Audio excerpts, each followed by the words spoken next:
Telangana BJP chief Ramachandra Rao ఇటీవల ప్రకటించిన కమిటీపై MLA Raja Singh విమర్శలు సంధించారు. అది రామచంద్రరావు కమిటీనా లేక కిషన్ రెడ్డి కమిటీనా అని సెటైర్ వేశారు. రాజాసింగ్ వ్యాఖ్యలపై రామచంద్రరావు రియాక్ట్ అయ్యారు. వాళ్ళ మాటలు అంతలా పట్టించుకోవాల్సిన అవసరం లేదని కౌంటర్ ఇచ్చారు. 10 నుంచి 12 మందికి మీరు ఒకటే పార్లమెంట్ నుంచి పదవులు ఇస్తున్నారు. అదేవిధంగా మళ్ళా రూరల్ అవసరం లేదా? అక్కడ ఎంతమందికి ఇస్తున్నారు పోస్టులు? నేను మా కార్యకర్తల గురించి నేను మాట్లాడుతున్నాను. అసలు ఇది రామచంద్రరావు గారు వేసిన కమిటీయా లేక మా కిషన్ రెడ్డి గారి ఆదేశం పైన కమిటీ వేసినారా? ఇదే కదా నా క్వశ్చన్. ఇది బీజేపీ మార్కు. రామచంద్రరావు మార్క్ లేదు, ఎవరు మార్క్ లేదు, బీజేపీ మార్క్, యూత్ మార్క్. విమర్శలు చేసేటోళ్ళు చేస్తూనే ఉంటారు. మనం అన్నింటికీ మనం ఆన్సర్ చేయాల్సిన అవసరం లేదు కదా. చాలామంది రకరకాల మనుషులు ఉంటారు, రకరకాల కామెంట్లు ఉంటాయి. అన్ని కామెంట్లకు మనం చేసుకుంటూ పోతే ఎట్లుంటుంది? ఇవన్నీ waste. BJP team, BJP team BJP, ఇది తెలంగాణ టీం బీజేపీ రాబోయే రోజుల్లో ఇదే టీము అధికారం తీసుకొస్తుంది. అది పొరపాటు. అందరి అభిప్రాయం తీసుకున్నాం, అందరి అభిప్రాయం నేను తీసుకున్నాను, మా పార్టీ నాయకులు తీసుకున్నాను. ఇది అందరి అభిప్రాయం తీసుకువచ్చారు. అది ఎవరైనా బయట అనుకుంటే మన దానికి నేను జవాబుదారి కాదు. ఎమ్మెల్యే రాజాసింగ్ మరోసారి హాట్ కామెంట్స్ చేశారు. తెలంగాణ బీజేపీ స్టేట్ కమిటీపై ఆయన అభ్యంతరం తెలిపారు. తెలంగాణలో బీజేపీని నాశనం చేయడానికి కుట్రలు జరుగుతున్నాయన్నారు. కేంద్ర మంత్రి కిషన్ రెడ్డి పార్లమెంట్ స్థానం నుంచి కమిటీలో 12 మంది సభ్యులు ఉన్నారని ఆయన ఆరోపించారు. బీజేపీ స్టేట్ కమిటీతో ఎమ్మెల్యేలు సంతృప్తిగా ఉన్నారా? ఈ కమిటీతోనే మీరు ఎలక్షన్లో గెలుస్తారని కిషన్ రెడ్డిని ప్రశ్నించారు. మరోవైపు కిషన్ రెడ్డి రాజీనామా చేసి మళ్లీ గెలవాలని సవాల్ విసిరారు రాజాసింగ్. తెలంగాణ స్టేట్ కమిటీ మీరు డిక్లేర్ చేసినారు. ఆ స్టేట్ కమిటీలో నేను కొన్ని వ్యక్తులని నేను ఐడెంటిఫై చేసినాను. వాళ్ళకి నేను గుర్తు కూడా పడతా. దాదాపు ఆ కమిటీలో 10 నుంచి 12 మంది ఒకటే పార్లమెంట్ నుంచి ఉన్నారు. ఆ పార్లమెంటు ఏంటంటే సికింద్రాబాద్ పార్లమెంట్ నుంచి 10 నుంచి 12 మందికి మీరు ఒకటే పార్లమెంట్ నుంచి పదవులు ఇస్తున్నారు. అదేవిధంగా మళ్ళా రూరల్ అవసరం లేదా? అక్కడ ఎంతమందికి ఇస్తున్నారు పోస్టులు?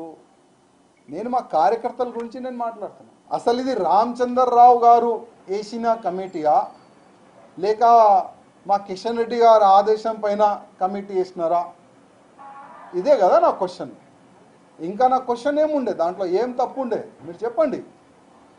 అంటే బీజేపీ గవర్నమెంట్ రావాలని నాలాంటి చాలా మంది కార్యకర్తలు అనుకుంటున్నారు, కానీ మీరు అనుకుంటలేరా?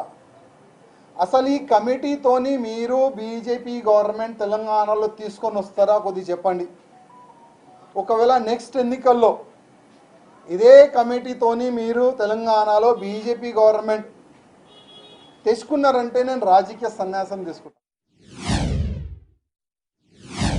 నాకు అందరూ ఫోన్లు చేసి, వాళ్ళు దగ్గరున్న మనుషులు ఫోన్ చేసి అంటున్నారు, అన్నా మీరు గతంలో ఏ మాట అన్నారు కదా, ఇవాళ అదే నిజం అవుతుంది. ఇవాళ మొత్తం బీజేపీని డమ్మీ చేయడానికి, పార్టీని సర్వనాశం చేయడానికి చాలా భయంకరమైన కుట్రలు చేస్తున్నారు అని కార్యకర్తలు బాధపడి నాకు ఫోన్ చేస్తున్నారు. ఇవాళ నేను అడుగుతున్నా, మా డీకే అరుణ గారు కానీ, ధర్మపురి అరవింద్ గారు కానీ, విశ్వేశ్వర్ రెడ్డి గారు కానీ, జి నాగేష్ గారు కానీ, రఘునందన్ రావు గారు కానీ, ఈటెల రాజేందర్ గారు కానీ, మా ఎమ్మెల్యేస్ కానీ ఎవరైనా ఈ కమిటీతోని సాటిస్ఫై ఉన్నారా? సార్, ఇప్పుడు నేను కాంగ్రెస్లో వెళ్ళలేను, బీఆర్ఎస్లో వెళ్ళలేను, ఏ సెక్యులర్ పార్టీలో వెళ్ళలేను. ఎందుకంటే హిందుత్వం మొత్తం నిండి ఉన్నాయి కదా, వేరే పార్టీ మ్యాచ్ కాదు. అందుకోసం నేను వెయిటింగ్. కానీ వెళ్ళే ముందు నేను ఇక్కడ చేస్తున్న అన్యాయం గురించి కేంద్రం అధికారులకి, మా అధికారులకి చెప్తాను.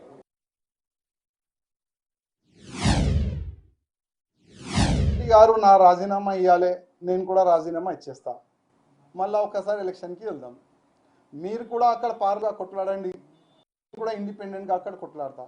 మీరు కూడా ఇక్కడ ఇండిపెండెంట్గా ఎమ్మెల్యే కూడా కొట్లాడండి. ఎవరు ఎక్కడి నుంచి గెలుస్తారో చూసుకుందాం.